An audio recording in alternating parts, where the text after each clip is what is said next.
Khi anh quyết định chỉ mang theo chú chó của mình, đã nghe thấy tiếng lòng của vợ. Anh ấy còn không cần mình bằng con chó. Nhất quyết đòi ly hôn với mình. Chồng không còn yêu mình chút nào nữa rồi. Anh ấy đã thực sự kiện ra tòa. Em nhớ không? Lần đầu tiên chúng ta xem mắt là ở quán này đấy. Thời gian trôi nhanh thật. Anh chợt sững người, lúc này mới hiểu tại sao Lâm Uyển Ý lại thích đến quán này. Nhớ sau này chúng ta thường xuyên đến đây. Chị thấy Lâm Uyển Ý vừa ăn vừa nói. Vậy quyết định thế nhé. Chồng ơi, mỗi tuần anh phải đưa em đến đây một lần đấy. Anh nhìn dáng vẻ ăn ngấu nghiến của Lâm Uyển Ý, nhất thời giờ khóc giờ cười. Một lát sau, hai người vừa ăn xong, anh liền đề nghị đi xem phim. Được thôi, chúng ta xem phim gì đây? Hi hi hi, sắp được đi xem phim cùng chồng rồi.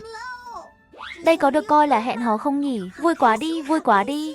Ấy vậy mà vừa đến rạp chiếu phim đã nghe Lâm Uyển Ý nói, hay là xem phim kinh dị đi. Ha ha ha, chồng đừng sợ. Có em bảo vệ anh.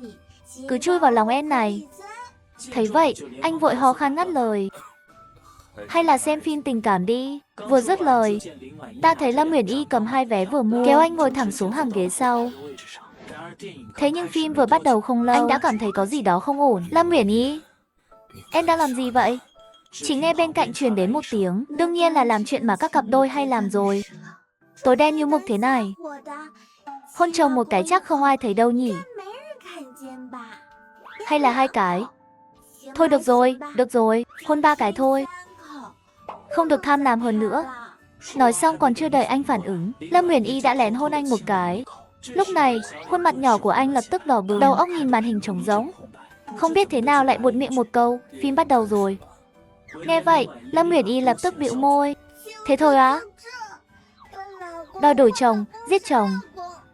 Lẽ ra anh ấy phải ôm mình lại chứ. Chắc chắn là bị con chó ngốc Manh Manh làm hư rồi. Xem ra vẫn là cho nó, ăn nhiều quá rồi. Anh sau khi hoàn hồn nghe thấy lời tự an không khỏi thương cảm cho Manh Manh 3 giây. Vậy mà giây tiếp theo lại nghe thấy tiếng lòng của Lâm Uyển Ý không được. Hôm nay nói gì thì nói em cũng phải có một nụ hôn kiểu Pháp. Uyển Ý dũng cảm lên, không sợ khó khăn. Và lúc này, anh ở bên cạnh nghe mà cũng bị cuốn theo. Lại có chút mong đợi một cách khó hiểu. Thời gian, cả hai đều căng thẳng đến mức không xem phim nổi. Sắp hết phim rồi sao? Làm sao bây giờ? Cứ thế ôm đầu chồng luôn à? Hay là sao? Có bạo lực quá không nhỉ? Muốn hôn chồng. Đột nhiên cả hai cùng quay đầu, chạm phải ánh mắt của nhau. Trời ơi, chồng càng nhìn càng đẹp trai. Mình có nên chủ động một chút không? Tay ơi là tay, làm đi chứ. Chết tiệt, không khí này không đúng lắm. Mình có nên chủ động một chút không? Tay ơi. Trời ơi, làm đi chứ. Thế nhưng, ngay lúc hai người còn đang tỉnh tứ, đèn trong rạp đột nhiên sáng lên. Cả hai lập tức tách ra như bị điện giật. Vừa quay đầu lại đã bắt gặp ánh mắt khó xử của cô lao công. Anh, mất mặt chết đi được. Và anh thấy vậy, liền kéo Lâm Uyển Ý chạy ra ngoài cửa. Lúc này, anh nhìn Lâm Uyển Ý đang đỏ mặt, không nhịn được mà bật cười. Nghe thấy tiếng cười của anh, Lâm Uyển Ý vừa nãy còn đang ngượng ngùng, lập tức bĩu môi, hứ. Anh cười cái gì chứ? Em chơi đủ rồi, chúng ta về nhà thôi. Trông xấu quá đi. Nhưng mà em thích.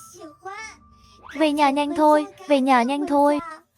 Em phải tiếp tục, hè, nghe vậy, anh cũng giờ khóc giờ cười, chỉ đành khoác tay Lâm Uyển Ý đi về.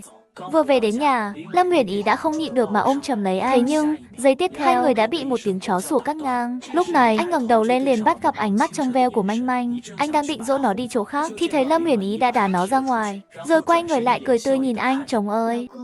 Cái tên phá đám đã bay đi rồi, chúng ta tiếp tục đi. Chó ngốc, ta còn chưa tìm người tính sổ đâu. Tự mình giăng tới cửa. Nghe vậy anh cũng chỉ đánh thở dài bất lực. Nhưng Lâm Uyển Ý vừa đến gần, Manh Manh lúc nãy bị đá bay đi lại quay trở lại. Thấy vậy, anh vội vàng chạy tới ôm lấy nó, sợ Manh Manh lại bị Lâm Uyển Ý đá bay đi mất. Uyển Ý, em đi tắm trước đi. Anh ra ngoài dắt Manh Manh đi dạo một lát, và Manh Manh trong lòng anh nhìn cô với vẻ đắc ý, trông như một người chiến thắng. Lúc này Lâm Uyển Ý cũng hoàn toàn chịu thua con chó này, chỉ đành quay người đi vào bếp với vẻ mặt âm trầm đổ thức ăn của nó vào thùng rác. Manh Manh đáng ghét, đúng là một con chó hư. Lần sau phải tìm người lấy ít thuốc.